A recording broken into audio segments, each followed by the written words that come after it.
Good morning students. आज के इस लेक्चर में हम आपके बीबीए थर्ड ईयर का एक subject merchant banking and financial services के सभी इंपॉर्टेंट टॉपिक्स कवर करने वाले हैं। तो सबसे पहले हम समझते हैं मर्चेंट बैंकिंग क्या होता है। मर्चेंट बैंकर एक इंडिविजुअल, एक एंटिटी, एक ऑर्गेनाइजेशन हो सकता है जो एक मीडिएटर का रोल प्ले करता है सेवर और इन्वेस्टर के बीच में।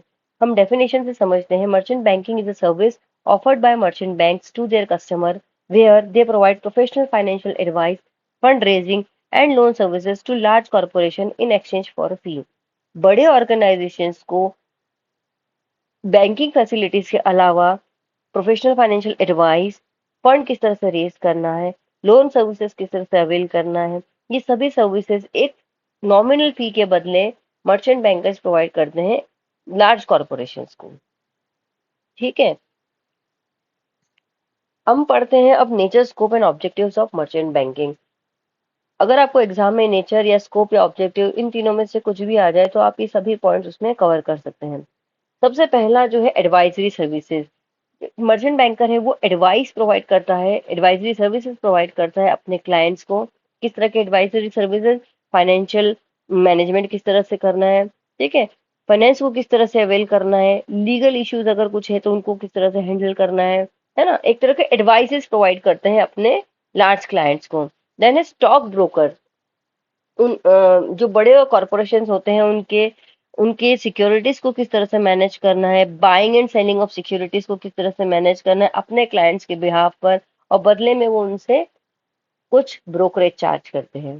ठीक है, देन है फाइनेंशियल अरेंजमेंट्स, है ना, फंड कहाँ से रेज करेंगे, किस तरह से आप डेट इशू करवाएंगे, डिवेंचर इशू करके आप फंड रेज करवाएंगे, या आप शेयर्स इशू करके आप फंड रेज करवाएं, या लॉन्ग टर्म लोन्स लेकर के आप जो है फंड को अरेंज कर सकते हैं। फाइनेंशियल अरेंजमेंट्स की सर्विस भी मर्चेंट बैंकर प्रोवाइड करता है।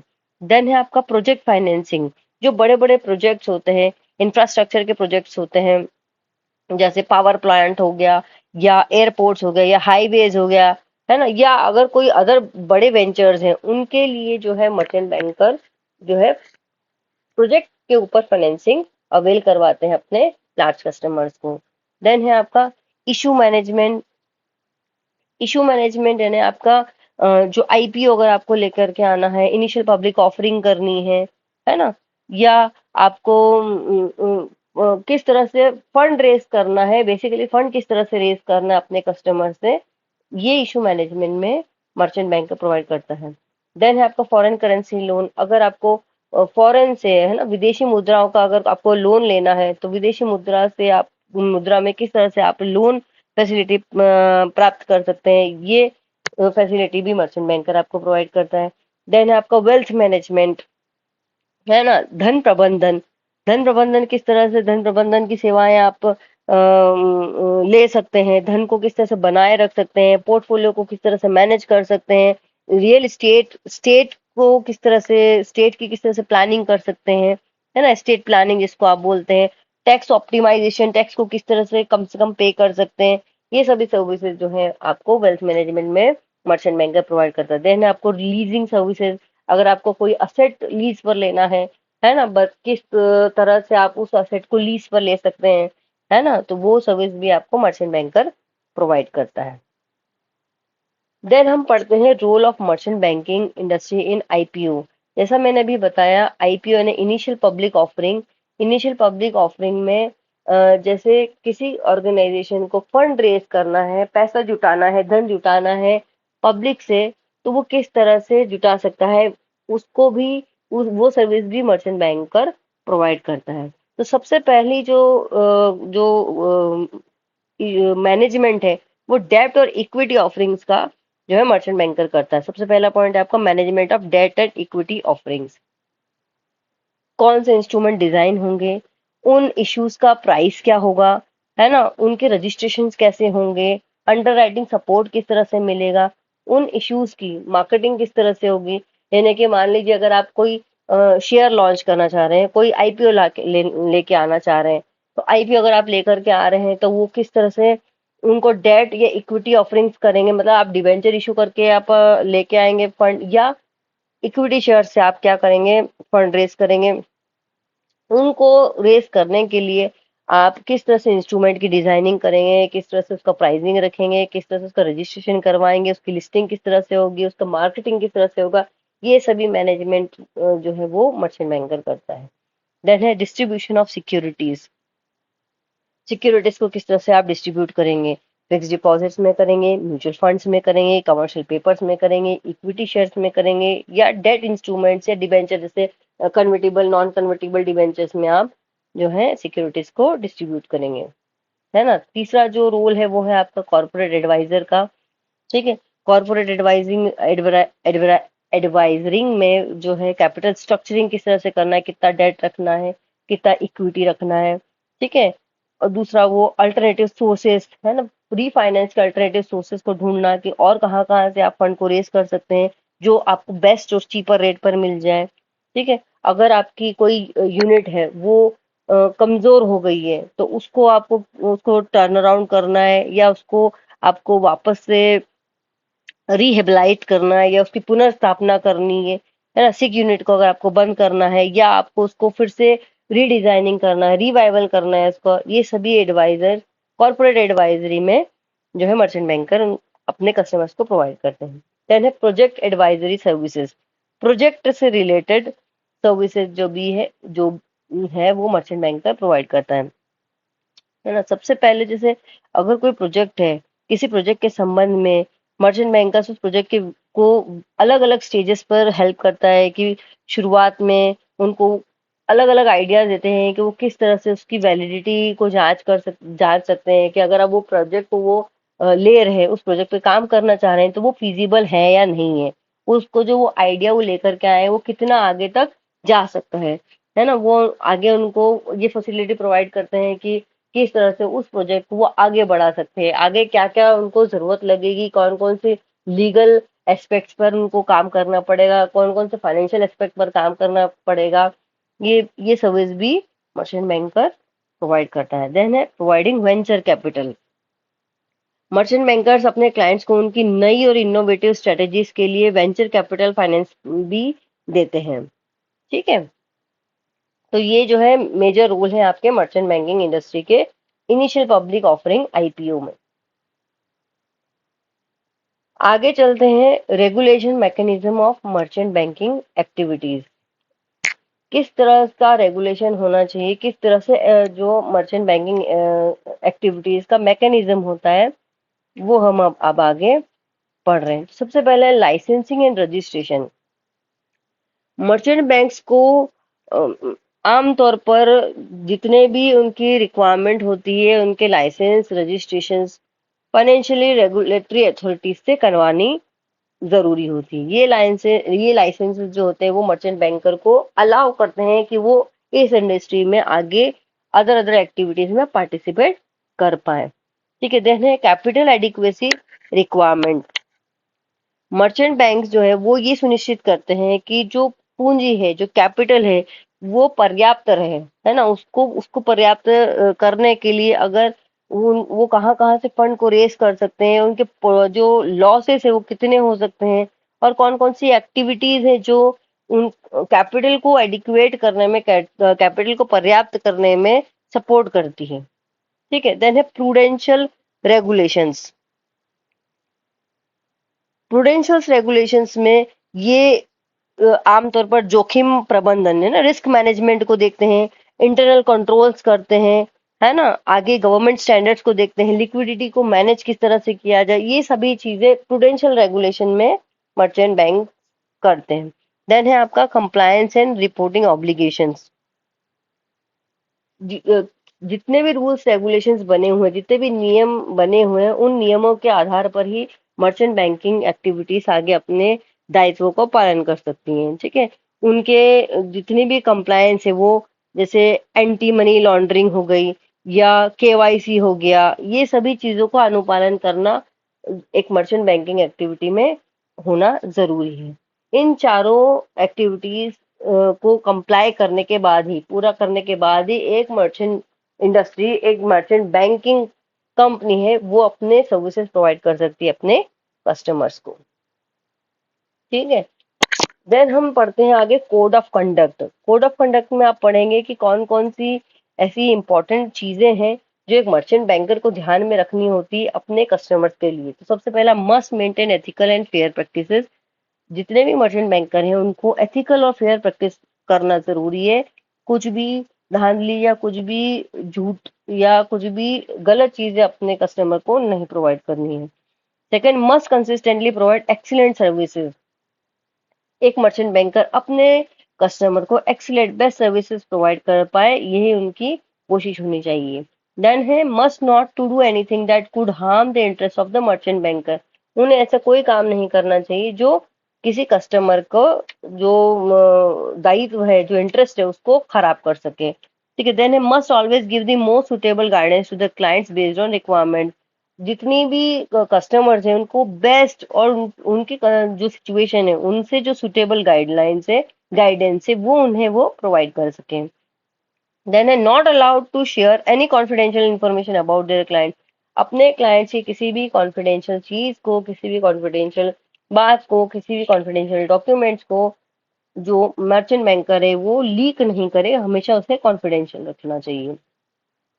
Then must follow all applicable laws, regulation and rules related to business activities. जो भी वो बिजनेस एक्टिविटीज कर रहे हैं, जो भी रोल है मर्चेंट बैंकर का, वो नियम, लॉज, रेगुलेशन और रूल के हिसाब से ही हो, और जितने भी रूल्स रेगुलेशन वो फॉलो करें उसी के हिसाब से वो अपने सारे सर्विसेज को प्रोवाइड करें। ठीक है। अब हम आगे बढ़ते हैं, मर्चेंट बैंकिंग इंडस्ट्री का स्ट्रक्चर कैसा होना चाहिए। तो मर्चेंट बैंकिंग डिवीजन को 4 भागों में बांटा गया है। सबसे पहला है foreign banks. Then Indian banks हैं, वो 2 भागों में बटे हुए हैं, subsidiary institution and a division within a bank. Then third है आपका फाइनेंशियल इंस्टीट्यूशंस और फोर्थ है आपका प्राइवेट मर्चेंट बैंकर्स। तो सबसे पहले फॉरेन बैंक्स, जो मर्चेंट बैंकिंग सर्विसेज की शुरुआत जो है 1967 में ग्रीनलैंड बैंक द्वारा की गई थी। इसके साथ ही Greenland Bank, Citibank, Chartered Bank तथा हांगकांग बैंक ने भी भारत में अपने मर्चेंट बैंकिंग की सर्विसेज की शुरुआत की। फॉरेन बैंक्स में ये सभी बैंक्स थी जिन्होंने 1967 में अपनी सर्विसेज जो है इंडिया में स्टार्ट की थी। देन है अपने इंडियन बैंक्स।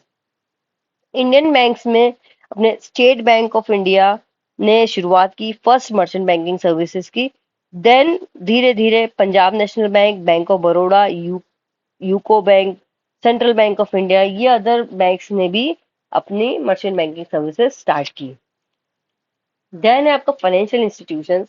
फाइनेंशियल इंस्टीट्यूशन जैसे Industrial Credit and Investment Corporation of India, ICICI Bank, है ना, IRCI, Industrial Reconstruction Corporation of India, इन दोनों फाइनेंशियल इंस्टीट्यूशंस ने मर्चेंट बैंकिंग की सर्विसेज प्रोवाइड की।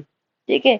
लेकिन आईआरसीआई जो है वो मेजरली अमलगमेशन और टेक ओवर्स के काम को ही करते हैं, है ना। देन है आपका फोर्थ है private merchant banker. Private merchant firms जो है, मर्चेंट बैंकिंग फर्म्स है, वो ब्रोकरेज के लिए काम करती हैं या फीस के लिए काम करती है बेसिकली। तो इनमें जो है वो जेएम फाइनेंशियल कंसल्टेंट्स हो गए या वीबी देसाई कंसल्टेंट्स हो गए, इस तरह के कुछ प्राइवेट लीडिंग मर्चेंट बैंकर्स भी हैं इंडिया में जो अपनी सर्विसेज प्रोवाइड कर रहे हैं। ठीक है। तो हमने ये समझ लिया है कि ये चारों जो है वो बेसिक डिवीजन से मर्चेंट बैंकिंग के, और इंडियन बैंक को 2 भागों में, subsidiary institutions and a division within a bank, यानी कि बैंक में ही एक डिवीजन है जो ये मर्चेंट बैंकिंग सर्विसेज को आगे अपने कस्टमर तक पहुंचाते हैं। ठीक है। आगे बढ़ते हैं आप फाइनेंशियल सर्विसेज की तरफ। क्या होता है फाइनेंशियल सर्विसेज?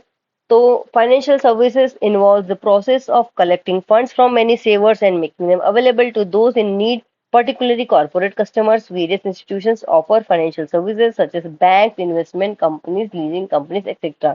मर्चेंट बैंकिंग भी एक फाइनेंशियल सर्विस है ना। और फाइनेंशियल सर्विसेज क्या होती है? फाइनेंशियल सर्विसेज ऐसा प्रोसेस होता है जो अपने अलग अलग सेवर्स, बहुत सारे सेवर से फंड्स को कलेक्ट करते हैं और उनको अवेलेबल करवाते हैं जिनको उनकी जरूरत है। बेसिकली कौन होते हैं? वो कॉर्पोरेट कस्टमर्स होते हैं। ठीक है। और ये काम कौन करता है? जैसे बैंक्स कर सकती हैं, इन्वेस्टमेंट कंपनीज कर सकती हैं और लीजिंग कंपनीज करती हैं। ठीक है। अब पढ़ते हैं natures, characteristics and of financial services. अगर नेचर या कैरेक्टरिस्टिक आ जाए तो आप ये पॉइंट्स को लिख सकते हैं। तो सबसे पहला इंटेंजिबिलिटी। इंटेंजिबल का मतलब होता है कि आप उस सर्विसेज को छू नहीं सकते हैं, है ना, आप उनको देख नहीं सकते, लेकिन सब इनको आप महसूस कर सकते हैं, है ना। अलग हर जो ये सर्विस का बेसिक नेचर ही होता है कि आप उसको स्टोर करके नहीं रख सकते, आप उसको देख नहीं सकते, लेकिन आप उसको फील कर सकते हैं कि कौन सी ऑर्गेनाइजेशन किस तरह से सर्विसेज आपको प्रोवाइड कर रही है। देन है आपका इनसेपरेबिलिटी। इनसेपरेबल का मतलब होता है कि जो मर्चेंट बैंक्स होता है वो बैंक अपनी सर्विसेज को अलग नहीं कर सकता है ना, सर्विसेज अलग नहीं की जा सकती अपने बैंक से, है ना, इनसेपरेबल है वो। देन है हिटेरोजीनिटी। हिटेरोजीनिटी का मतलब है अलग अलग क्लाइंट्स के लिए अलग अलग सर्विसेज प्रोवाइड की जाएगी, है ना। होमोजेनियस है ना, एक जैसा होता है, और हिटेरोजीनिटी का जीनियस का मतलब होता है अलग अलग, यानी कि हर क्लाइंट अलग है और उसकी रिक्वायरमेंट अलग है, तो उसको सर्विस भी अलग प्रोवाइड की जाएगी। देन है परिशेबिलिटी। परिशेबिलिटी का मतलब होता है कि वो उसको स्टोर नहीं कर सकते हैं आप। परिशेबल यानी कि एक बार आपने सर्विस प्रोवाइड कर दी उसके बाद वो खत्म हो जाएगी, उसको आप स्टोर करके नहीं रख सकते हैं, है ना। देन है एजेंट। एजेंट यानी कि मीडिएटर का रोल प्ले करता है, एजेंट का रोल प्ले करता है, और बदले में क्या करते हैं, कुछ फीस को चार्ज करते हैं। देन है इंफॉर्मेशन बेस्ड। जो भी क्लाइंट की रिक्वायरमेंट है उसकी इंफॉर्मेशन के बेसिस पर ही जो सर्विसेज है वो उसको प्रोवाइड की जाएगी। देन है डायनामिज्म। डायनामिज्म का मतलब होता है चेंजिंग, है ना। पूरा जो इकोनॉमी है वो आपका चेंजिंग है, कॉन्स्टेंटली वो आपको रीडिफाइन हो रहा है ना, चेंज हो रहा है, परिवर्तन हो रहा है ना। उन सोशल इकोनॉमिक चेंजेस, जैसे उनकी इनकम चेंज हो रही है, उनका स्टैंडर्ड ऑफ लिविंग चेंज हो रहा है, उनका लेवल ऑफ एजुकेशन चेंज हो रहा है, तो उन जैसे जैसे ये सब चीजें चेंज हो रही है उस हिसाब से जो है वो सर्विसेज उनको प्रोवाइड करें, यानी कि क्लाइंट का जो मेंटल सेटअप है वो जिस प्रकार इन चीजों में चेंज हो रहा है, इनके इनकम में चेंज हो रहा है, इनके स्टैंडर्ड ऑफ लिविंग में चेंज हो रहा है, इनके एजुकेशन में चेंज हो रहा है, उस प्रकार से उनकी रिक्वायरमेंट भी चेंज हो रही है, और उनकी रिक्वायरमेंट के हिसाब से फाइनेंशियल सर्विसेज उनको प्रोवाइड की जानी चाहिए। ठीक है। Then distribution of risk. Financial services जो है वो जो रिस्क है उसको डिस्ट्रीब्यूट कर देते हैं ना। फाइनेंशियल सर्विसेज आपका पोर्टफोलियो मैनेज करते हैं, है ना, यानी कि आपको एक ही जगह आप इन्वेस्ट ना करते हो, अलग अलग जगह आप इन्वेस्ट करते हैं, तो आपका रिस्क क्या हो जाता है, वो डाइवर्सिफाइड हो जाता है, और इस कारण आपको किसी एक लमसम नुकसान से वो बचाता है। ठीक है। Then importance of financial services. क्या इम्पोर्टेंस है फाइनेंशियल सर्विसेज का? तो सबसे पहले प्रमोशन ऑफ सेविंग। सेविंग को बढ़ाता है, लोगों को मोटिवेट करते हैं कि वो ज्यादा से ज्यादा सेविंग करें। ठीक है। Generate job openings. Financial services job openings को ऑफर करते हैं, अलग अलग इंस्टीट्यूशन ओपन हो रहे हैं जो फाइनेंशियल सर्विसेज प्रोवाइड कर रहे हैं, तो लोगों के लिए जॉब की अपॉर्चुनिटीज भी बढ़ रही है। Then formation of capital. किसी ऑर्गेनाइजेशन को कैपिटल की जरूरत है तो ये फाइनेंशियल सर्विसेज फंडिंग की फैसिलिटीज अवेलेबल करवाते हैं, प्रोजेक्ट फाइनेंसिंग की फैसिलिटी अवेलेबल करवाते हैं, ताकि वो अपने प्रोजेक्ट पर काम कर सकें। देन है इकोनॉमिक ग्रोथ। इकोनॉमिक ग्रोथ भी पॉसिबल है अगर फाइनेंशियल सर्विसेज अच्छी मिल रही है ना। इकोनॉमी में कितने फंड की रिक्वायरमेंट है, किस तरह से उसको मैनेज किया जाएगा, और किस तरह से वो आगे लोगों को ग्रोथ प्रोवाइड करेगा ना, उनकी इन्वेस्टमेंट को बढ़ाएगा, ये भी सर्विस जो है फाइनेंशियल सर्विसेज प्रोवाइड करते हैं। देन है आपका प्रोविजन ऑफ लिक्विडिटी। कितना लिक्विड फंड आप रखना चाहते हैं, सभी का सभी पैसा अगर आपने मान लीजिए रियल एस्टेट में डाल दिया तो आपका अमाउंट जो आपका जो फंड है वो क्या होगा, स्टक हो जाएगा। तो फाइनेंशियल सर्विसेज क्या करते हैं, वो आपको लिक्विडिटी प्रोवाइड करते हैं। जैसे म्यूचुअल फंड्स हो गया, तो म्यूचुअल फंड्स में आप अगर इन्वेस्ट करते हैं तो आप कभी भी उसको सेल आउट कर सकते हो, 2 दिन में आपके पास में पैसा आ सकता है ना। तो ये आपको क्या करते हैं, आपको लिक्विडिटी प्रोवाइड करते हैं। देन है contribution of GNP, gross national product में फाइनेंशियल सर्विसेज जो है वो आपको कंट्रीब्यूट करती है। जितनी भी सर्विसेज किसी देश में बनती है वो आप उसके जीडीपी जीएनपी में अपना कंट्रीब्यूशन प्रोवाइड करती है। ठीक है। आगे हम पढ़ रहे हैं ethics in providing financial services. कौन कौन से एथिक्स, कौन कौन सी नैतिकता, कौन कौन से कोड ऑफ कंडक्ट जो है वो ध्यान में रखने चाहिए फाइनेंशियल सर्विसेज प्रोवाइड करते समय। सबसे पहले client trust and confidence. Client का भरोसा और विश्वास हमेशा बना रहना चाहिए, है ना? उसका भरोसा आपको तोड़ना नहीं है, आपको उनको चीट नहीं करना है, उनको उनको कॉन्फिडेंटली आप उनको इस तरह से सर्विस प्रोवाइड करनी है कि वो उनके हित में काम करें। देन है फेयर एंड रिस्पॉन्सिबल प्रैक्टिस, उचित और जिम्मेदार प्रथाएं, है ना? जो रिस्पॉन्सिबल प्रैक्टिस है, जो रूल्स रेगुलेशन बने हुए हैं, जो हमको मालूम है कि ये चीजें हमको सही या हित में करनी है ना? सिर्फ व्यवहार में नहीं करनी, लेकिन क्या करना है, उनके हित में आपको काम करना है। कोई अनफेयर काम या कोई अनफेयर प्रैक्टिसेस उनके साथ में नहीं करनी है। देन है कॉन्फिडेंशियलिटी एंड प्राइवेसी, किसी भी ग्राहक की कॉन्फिडेंशियलिटी, गोपनीयता और निजता, प्राइवेसी को बनाए रखना जरूरी है। देन है प्रोफेशनलिज्म एंड कॉम्पिटिशन कॉम्पिटेंस, जो फाइनेंशियल सर्विसेज है वो किसी प्रोफेशनल के द्वारा जिसे पूरी जानकारी है पर्टिकुलर सर्विस के बारे में, वही उसको प्रोवाइड करे, उसी के बारे में उस वही व्यक्ति जो है वो आगे सर्विस को प्रोवाइड करे। तभी प्रोफेशनलिज्म और कॉम्पिटेंस, जो कॉम्पिटेंट हो, उसमें क्वालिफिकेशन होनी चाहिए, उसमें एक्सपर्टीज होना चाहिए, उसमें नॉलेज होना चाहिए उस पर्टिकुलर एडवाइस के लिए, है ना? देन है कॉम्प्लायंस एंड रेगुलेटरी अधेरेंस, जो भी सर्विस आप प्रोवाइड कर रहे हैं वो आपकी रेगुलेशंस, रूल रेगुलेशन के अकॉर्डिंग होना चाहिए, है ना? बेस्ट प्रैक्टिस आप उनको प्रोवाइड करेंगे। लीगल एक्टिविटीज, लीगल काम होना चाहिए, कुछ भी इलीगल एक्टिविटीज इसमें नहीं होना चाहिए। देन है सोशल रिस्पॉन्सिबिलिटी, सामाजिक उत्तरदायित्व, जो भी आप सर्विसेज प्रोवाइड कर रहे हैं कस्टमर को, वो एक सोसाइटी को आप सर्व कर रहे हैं, इस तरह से आपको काम करना चाहिए। एक इंडिविजुअल को ना देखते हुए, एक इंडिविजुअल के फेवर में ना करते हुए, आप एक समाज को ध्यान में रखते हुए कि आप जो काम कर रहे हैं वो समाज के लिए भी कर रहे हैं, है ना? उस समाज के लिए गलत इम्पैक्ट ना पड़ते हुए समाज को ग्रो करने के लिए ही ये सर्विसेज प्रोवाइड की जानी चाहिए। ठीक है, आगे बढ़ते हैं क्लासिफिकेशन ऑफ फाइनेंशियल सर्विसेज की तरफ। तो जो फाइनेंशियल सर्विसेज है वो दो तरह के में दो टाइप्स की होती हैं। पहला फंड और असेट बेस्ड सर्विसेज, है ना, जिसमें लार्ज अमाउंट ऑफ फंड या असेट उसमें इन्वॉल्व होती है। और दूसरा होता है बी फी बेस्ड सर्विसेज, यानी बदले में सर्विस के आप क्या करते हैं, फीस चार्ज करते हैं। ठीक है, तो सबसे पहले समझते हैं फंड बेस्ड और फंड और असेट बेस्ड सर्विसेज कौन कौन सी होती है। तो सबसे पहला होता है आपका लीजिंग।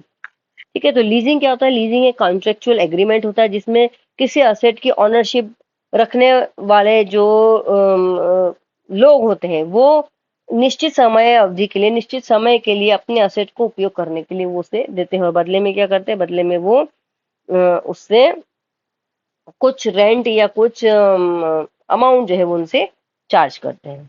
ठीक है, देन है आपका हायर परचेज। हायर परचेज को हम बोलते हैं किराया क्रय, है ना? किराया क्रय जैसे आप इंस्टॉलमेंट्स में अगर कोई असेट को लेना चाहते हैं तो आप वो हायर परचेज में ले सकते हैं। जैसे अगर आपने कोई गाड़ी खरीद ली है तो उस गाड़ी की इंस्टॉलमेंट, उसके ब्याज सहित आप इंस्टॉलमेंट में आप क्या कर सकते हैं, उस गाड़ी को खरीद सकते हैं। तो ओनरशिप आपको एट द एंड मिलेगी जब तक आप उसका लास्ट पेमेंट नहीं कर देते, लेकिन आप उस असेट को यूज जरूर कर सकते हैं। ठीक है, इसमें भी एक हायर परचेज एग्रीमेंट बनता है जिसमें एक हायरर होता है और एक वेंडर होता है, और दोनों के बीच में एक एग्रीमेंट बनता है कि वो कितनी इंस्टॉलमेंट और कितने ब्याज का उसको पे करना है इंस्टॉलमेंट से। ठीक है, देन है आपका कंज्यूमर क्रेडिट। कंज्यूमर क्रेडिट क्या होता है? इस ट्रांजेक्शन में इंडिविजुअल कंज्यूमर जो बायर होता है वो असेट की डिलीवरी के समय कैश परचेज प्राइस के एक पार्ट का पेमेंट करता है, और एक विशेष अवधि के बाद, एक विशेष टाइमिंग के बाद में वो क्या करते हैं, बचे हुए राशि का, बचे हुए अमाउंट का वो इंस्टॉलमेंट में पेमेंट कर देता है पर्टिकुलर टाइम। ठीक है, देन है आपकी सर्विस फैक्टरिंग। फैक्टरिंग का अर्थ होता है, फैक्टरिंग वो सर्विस होती है जो कि कलेक्शन ऑफ डेट्स, अगर कोई ऑर्गेनाइजेशन के बिल्स रिसीवेबल या डेट्स के कलेक्शन की जिम्मेदारी है वो फैक्टरिंग सर्विसेज में प्रोवाइड की जाती है, और बदले में क्या किया जाता है, जो जितने भी बिल्स रिसीवेबल है उनको सेल आउट कर दिया जाता है फैक्टरिंग सर्विस प्रोवाइड करने वाले ऑर्गेनाइजेशन को, और अमाउंट उनसे डिस्काउंट पर ले लिया जाता है। ठीक है, यानी कि एक एग्जांपल देती हूँ कि अगर कोई ऑर्गेनाइजेशन है, उसने अपने उसके लाखों के डेट्स है और उन्होंने क्या कर लिया, एक ऑर्गेनाइजेशन को हायर कर लिया, वो फैक्टरिंग सर्विस प्रोवाइड करता है, तो अपने जितने भी बिल्स रिसीवेबल है और जितने भी डेट्स है, डेटर्स है, वो उनको क्या कर दिया, उन्होंने सेल कर दिया, डिस्काउंट पर दे दिया, और अभी अपने पास में कैश अवेल कर लिया। अब फैक्टरिंग सर्विस है वो अपने जो बिल्स है और जो डेटर्स है उसका कलेक्शन करेंगी। ठीक है, वो factoring service within the organisation होता है ना, विद इन दी कंट्री होता है, सॉरी, है ना। देन है आपका फोरफेटिंग। फोरफेटिंग भी फैक्टरिंग की तरह ही एक सर्विस होती है, डेट मैनेजमेंट के लिए या बिल्स रिसीवर मैनेजमेंट के लिए, लेकिन ये फॉरेन एक्सपोर्टर्स के बिल्स को मैनेज करने के लिए सर्विस होती है। यानी कि अगर आपने उसी देश में किसी ऑर्गेनाइजेशन को अपने डेट के मैनेजमेंट के लिए रख लिया, उसी कंपनी उसी देश में, तो वो हो गई फैक्टरिंग सर्विस। और अगर विद इन कंट्री अगर आपने आउटसाइड किसी फॉरेन एक्सपोर्टर के फंड की डेट कलेक्शन के लिए या बिल्स रिसीवेबल कलेक्शन के लिए आपने किसी से सर्विस ले ली, तो वो हो गई आपकी फोरफिटिंग सर्विस। ठीक है, देन है आपका म्यूचुअल फंड। म्यूचुअल फंड हम जैसा सभी जानते हैं, में म्यूचुअल फंड्स में आप क्या करते हैं, वो जो कई लोगों के मनी को एक साथ लेकर आती है, इसमें स्टॉक्स, बॉन्ड्स और अन्य अलग अलग असेट्स में इन्वेस्टमेंट करते हैं। कंबाइंड होल्डिंग को पोर्टफोलियो कहा जाता है। ठीक है, देन है आपका हाउसिंग फाइनेंस। वो फर्म्स जो बिजनेस के सिक्योरिटीज में ब्रोकर, डीलर्स के रूप में कंडक्ट करते हैं, उन्हें हाउसेज कहा जाता है।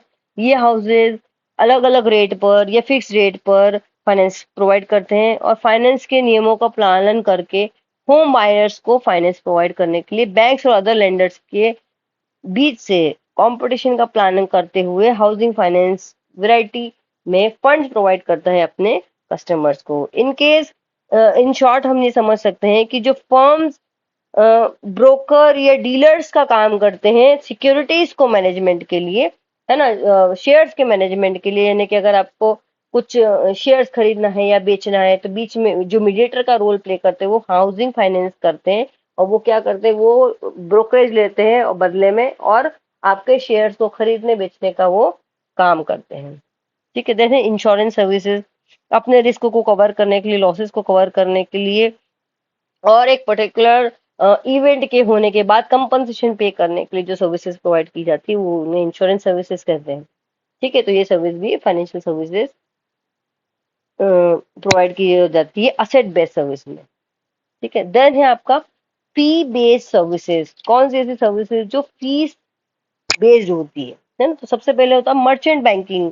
मर्चेंट बैंकिंग जैसा कि हमने अभी पढ़ा, एक एडवाइजरी सर्विस होती है जो अपने लार्ज बड़े जो कस्टमर्स हैं उनको सर्विसेज प्रोवाइड करती है, मीडिएटर का रोल प्ले करती है ना, एडवाइस प्रोवाइड करते हैं अपने ऑर्गेनाइजेशन के लिए, फंड्स मैनेजमेंट के लिए, फाइनेंशियल मैनेजमेंट के लिए, लीगल एक्टिविटीज के लिए, और बदले में क्या चार्ज करते हैं, फीस चार्ज करते हैं। दूसरा स्टॉक ब्रोकिंग। स्टॉक ब्रोकिंग जैसे आपका जो मीडिएटर होते हैं वो जो शेयर्स को बाय और सेल करते हैं, और बदले में क्या करते हैं, कस्टमर के बिहाफ पर सेल बाय करते हैं अपने स्टॉक्स को, सिक्योरिटीज को या डिबेंचर्स को, और बदले में उनसे ब्रोकरेज चार्ज करते हैं। ठीक है, देन है पोर्टफोलियो मैनेजमेंट।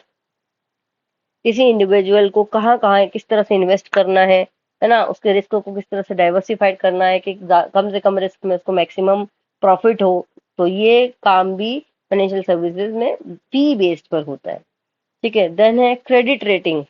बहुत सारी कंपनीज होती है जो क्रेडिट रेटिंग एजेंसीज होती है, जिनका काम ये होता है कि वो किसी भी कंपनी के फाइनेंशियल हिस्ट्री को कैलकुलेट करें।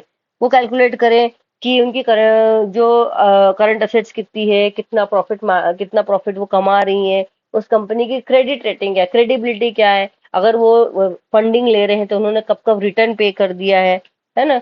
किसी कंपनी की क्रेडिबिलिटी को जांचने के लिए क्रेडिट एजेंसीज काम करती हैं, और बदले में क्या करती है, वो फीस चार्ज करती है। देन है एक्विजिशन और टेक ओवर। ठीक है, किसी ऑर्गेनाइजेशन को आपको एक्वायर करना है या उसको टेक ओवर करना है, तो उसके मेन सोर्सेस की सर्विस भी फाइनेंशियल सर्विसेज में प्रोवाइड की जाती है ना। तो हमने अभी पढ़ लिए क्लासिफिकेशंस ऑफ फाइनेंशियल सर्विसेज, जिसमें हमने बेसिकली पढ़े दो तरह के सर्विसेज प्रोवाइड करते हैं, जिसमें फंड बेस्ड होता है या एसेट बेस्ड भी बोलते हैं इसको, और दूसरा है आपका फी बेस्ड सर्विसेज। नेक्स्ट आपका टॉपिक आता है लीजिंग। लीजिंग सर्विसेज, जैसे हमने अभी पढ़ा कि लीजिंग सर्विस फाइनेंशियल सर्विसेज में प्रोवाइड की जाती है, एक सर्विस है। तो डेफिनेशन से हम समझते हैं, ICAI institute of chartered accountants of India ने इसकी definition दी है। Lease is an agreement whereby the lessor conveys to the leasee in return for a payment of series of payment the right to use an asset for an agreed period। एक निश्चित समय अवधि के लिए laser यानी कि मालिक और लेसी यानी कि जो रेंट पर जो व्यक्ति उस असेट को ले रहा है, उन दोनों के बीच में एक एग्रीमेंट हुआ है। और क्या एग्रीमेंट हुआ है कि जो लीजी है वो क्या करेगा, वो उस असेट को यूज करेगा और बदले में उसको वो पेमेंट करेगा या सीरीज ऑफ पेमेंट करेगा, है ना, निश्चित समय अवधि के लिए। ठीक है। देन हम अब पढ़ रहे हैं टाइप्स ऑफ लीजेस। कितने टाइप्स ऑफ कितने प्रकार के लीजेस हम हो सकते हैं। तो दो तरह के होते हैं, फाइनेंशियल लीज और ऑपरेटिंग लीज। फाइनेंशियल लीज वो कॉन्ट्रैक्ट्स जो लॉन्ग टर्म के हों, जो कैंसिल नहीं हो सकते, उनको आप फाइनेंशियल लीज कहते हैं, है ना। लंबे समय के लिए जो एग्रीमेंट बनाए जाते हैं वो होते हैं फाइनेंशियल लीज। ठीक है। ये तीन प्रकार के होते हैं। सबसे पहला होता है आपका डायरेक्ट लीज। डायरेक्ट लीज में क्या होता है, जो लेसर होता है वो असेट को परचेज करता है और लेजी को दे देता है और वो उसे यूज करता है और बदले में उसके वो पेमेंट रिसीव करता रहता है। ये हो गया डायरेक्ट लीज, यानी कि दोनों के बीच में, लीजर और लीजी के बीच में कोई भी मीडिएटर नहीं है, और डायरेक्ट जो है लीजर असेट परचेज कर रहा है और लीजी को दे रहा है, और लीजी क्या कर रहा है, बदले में उसको पेमेंट कर रहा है। ठीक है।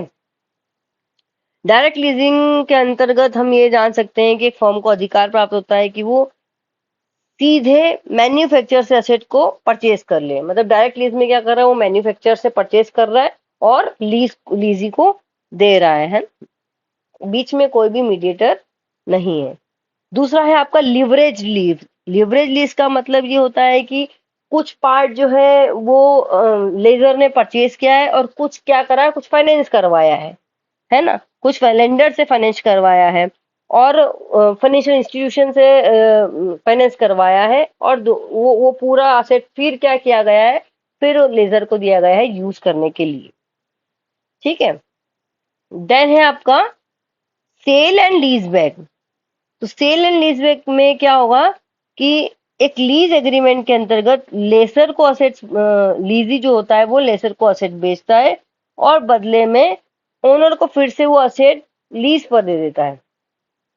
यानी कि आप कुल मिलाकर ये समझें कि सबसे पहले वो असेट्स को सेल कर देगा, है ना। अपनी असेट को सेल करने के बाद उसी व्यक्ति से उस असेट को लीज बैक कर लेगा, यानी लीज पर ले लेगा, और बदले में वो क्या किया करेगा, उसको पेमेंट पार्टली करता रहेगा। ठीक है। अगर हम समझे सेल और लीज बैक को सामान्यतः उन फर्म्स के द्वारा प्राथमिकता दी जाती है जिनके पास फिक्स असेट्स तो होती है, लेकिन उनके पास में फंड्स की कमी होती है। तो फंड्स की कमी को पूरा करने के लिए वो क्या करते हैं, अपनी असेट्स को सेल आउट कर देते हैं, बेच देते हैं, और फिर उसी व्यक्ति से उस असेट को लीज पर ले लेते हैं। ठीक है, आई बात समझ में। तो तीन तरह के होते हैं फाइनेंशियल लीज। डायरेक्ट लीज जिसमें कोई मीडिएटर नहीं होता, लेजर और लेसी दोनों डायरेक्टली आपस में कॉन्ट्रैक्ट करते हैं, और लेजी जो होता है वो असेट को यूज कर सकता है, बदले में पेमेंट करता है अमाउंट्स का, अपने किसी पर्टिकुलर अमाउंट का। लिवरेज में क्या होगा, जो लेसर रहेगा वो असेट को परचेज करेगा, लेकिन पूरा परचेज करने की कैपेसिटी उसकी नहीं रहेगी, तो वो क्या करेगा, वो फाइनेंशियल सर्विसेज लेगा, है ना, किसी बैंक से थोड़ा सा लिवरेज करवाएगा, थोड़ा सा फंडिंग लेगा, और फिर वो लेजर को लीची को देगा असेट को यूज करने के लिए। और थर्ड है आपका सेल एंड लीज बैक। आप फंड की कमी की वजह से, असेट तो है लेकिन फंड नहीं है, तो वो क्या करेगा, अपने असेट को बेच के और फिर उसी असेट को वो क्या कर लेंगे, लीज पर ले लेंगे और देन उसको वो यूज करेंगे। ठीक है, तो ये हो गया फाइनेंशियल लीज। ऑपरेटिंग लीज क्या होगी? ऑपरेटिंग लीज जो शॉर्ट टर्म के लिए होगी, लॉन्ग टर्म के लिए नहीं होगी, और टाइम बाउंड के लिए होगी, है ना। किसी पर्टिकुलर टाइम के लिए आप क्या करेंगे, किसी एसेट को यूज करने के लिए देंगे लेजर को, और फिर बाद में अगर आपको लगता है कि आप उसका कॉन्ट्रैक्ट बढ़ाएं, तब वो आप उसका कॉन्ट्रैक्ट बढ़ा सकते हैं। यानी कि वो साल 6 महीने के लिए अगर आपने आपको कोई अपने कोई एसेट यूज करने के लिए दे दिया, तो वो उसको आप यूज करके और वापस से ले सकते हैं। अगर आप आगे उसका लीज पर ना देना चाहें, तो आप कॉन्ट्रैक्ट को कैंसिल भी कर सकते हैं। यानी कि ऑपरेटिंग जो है वो शॉर्ट टर्म के लिए होगा, और फाइनेंशियल लीज जो होगा वो लॉन्ग टर्म के लिए होगा। ठीक है, अब हम देखेंगे कौन कौन से ऐसे फैक्टर्स हैं जो लीजिंग डिसीजन, जब आप लीज पर किसी एसेट को लेते हैं, तब आपको ध्यान में रखनी चाहिए। तो सबसे पहला बजट। आप कॉस्ट उस लीज पर जो असेट पर जिस असेट को आप लीज पर ले रहे हैं, उसकी कॉस्ट क्या पड़ रही है, वो आपके बजट के अंदर है या नहीं है। ठीक है, आप मंथली लीज पेमेंट कर पाएंगे नहीं कर पाएंगे, उसके लिए उसके अलावा आपको क्या क्या चीजें अपफ्रंट फीस देनी है, या सिक्योरिटी डिपॉजिट रखने हैं, या उसका इंश्योरेंस कॉस्ट आपको अगर आप बियर कर रहे हैं तो वो कितना लग रहा है। तो पूरा बजट आप देखेंगे, और बजट के अकॉर्डिंग आप क्या करेंगे, लीजिंग फैसिलिटी लेंगे। Then a leasing term and condition, है ना। लीज एग्रीमेंट में क्या टर्म्स एंड कंडीशन दे रखी है, उसको आपको पूरा ध्यान से सावधानी पूर्वक आप उसको देखेंगे, है ना। कि कब कब जो है वो रेंट बढ़ रहा है ना। उनको अगर रिन्यू करवाना है तो क्या चार्जेस लग रहे हैं, है ना। सब लीज, तो अगर आपके पास में सब लीजिंग राइट्स है या नहीं, अगर आपने कोई एसेट ले लिया है लीज पर, अगर आप उसको फिर से लीज पर देना चाहें, सब लीजिंग क्लॉज है या नहीं है ना। उसकी मेंटेनेंस की जवाबदारी भी आपकी है या नहीं है ना। मतलब कुल मिला के सारे टर्म्स एंड कंडीशंस को आपको ध्यान में रख करके ही फिर लीजिंग डिसीजन लेना है। देन है आपका लोकेशन। जहां भी आप जो भी एसेट को आप लीज पर लेना चाह रहे हैं, उसके स्थान को, उसकी जगह को आप क्या करेंगे, उसको कंसीडर करेंगे कि जो भी आपने लिया है असेट लीज पर, उसके पास में जो अदर फैसिलिटीज है, उसकी एक्सेसिबिलिटी है या नहीं है ना। कि आपके सप्लायर से वो कनेक्टेड है, हो सकता है कि नहीं हो सकता है, लोकल मार्केट कितना दूर है उससे, है ना। आपको ये देखना पड़ेगा कि जो लोकेशन पे आपने असेट को लीज किया है, तो अगर वहां पर अगर इंफ्रास्ट्रक्चरल फैसिलिटी या मार्केट अगर दूर हुआ, या लोकेशन ऐसी हुई कि आपके जो अदर फैक्टर ऑफ प्रोडक्शन है वहां तक नहीं पहुंच पा रहे हैं, तो फिर ये आपको दिक्कत हो सकती है बाद में। ठीक है, देन है आपका स्पेस रिक्वायरमेंट। आप ये देखेंगे लीजिंग डिसीजन के समय कि आपको कितनी जगह की जरूरत है। अगर आप कोई एसेट खरीद रहे हैं, तो उसकी कितनी जगह की आपको जरूरत है, स्क्वायर फुट में आप देखेंगे, लेआउट देखेंगे, स्टोरेज कैपेसिटी कितनी है। फ्यूचर अगर आपको, अगर आपका टर्नओवर अगर बढ़ रहा है, तो वो वहां पर वो स्टोरेज कैपेसिटी है या नहीं है ना। तो आप लीजिंग करते समय आप स्पेस की रिक्वायरमेंट भी ध्यान में रखेंगे। देन आप देखेंगे प्रॉपर्टी कंडीशन, जो कंडीशन है उस प्रॉपर्टी की वो कैसी है ना। वो देखेंगे कि उसमें अगर आप रिपेयर करवाते हैं या रिनोवेशन करवाते हैं, तो कुछ एक्स्ट्रा चार्ज तो नहीं लग जाएगा। अगर आप उसमें डेप्रिसिएशन कितना लग रहा है ना। मतलब अगर आप उसमें अननेसेसरी एक्सपेंस करते रहेंगे, तो वो आपका लीजिंग डिसीजन आपका रॉन्ग हो जाएगा, है ना। देन है आपका लीज फ्लेक्सिबिलिटी। आप ये देखेंगे कि जो लीज एग्रीमेंट आपने बनवाया है, तो उसमें आगे कितनी चेंजेस के लिए रिक्वायरमेंट है ना। कितनी अपने अगर आपने जो एग्रीमेंट बनाया है, और भविष्य में अगर आपकी रिक्वायरमेंट चेंज होती है, तो उसके अकॉर्डिंग आप उसको चेंज कर पाएंगे या नहीं कर पाएंगे, फ्लेक्सिबल है या नहीं है ना। इसको भी आपको ध्यान में रखना होगा। बाकी के टॉपिक्स हम इसके नेक्स्ट पार्ट में कवर करेंगे। आई होप आपको अभी तक सभी टॉपिक समझ में आए होंगे।